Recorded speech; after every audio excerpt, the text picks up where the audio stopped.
મૃત્યુ પછીની દુનિયા. લેખક આત્મારામ પટેલ. કોઈના ગુરુ થવાની ઈચ્છા ન રાખશો.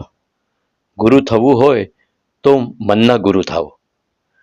ઘરના લોકો તન માંગે છે, મન માગતા નથી.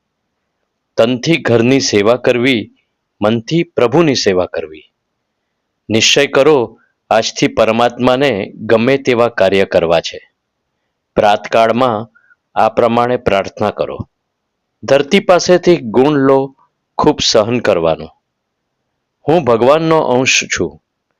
જન્મ પહેલા કોઈ સગું ન હતું, મર્યા પછી પણ કોઈ સગું નથી. વચ્ચેના સમયમાં સગાવાલાઓમાં ફસાશો નહીં. જ્ઞાન અને ભક્તિ વધારવાનો પ્રયત્ન કરો. પૈસા વધારવાનો બહુ પ્રયત્ન કરશો નહીં. એકાંત વિના મન એકાગ્ર થતું નથી. માટે એકાંતમાં બેસી સાધના કરવી જરૂરી છે. દિવસમાં એકાદ વખત સ્મશાનને યાદ કરો. એક દિવસ શરીરની રાખ થવાની છે.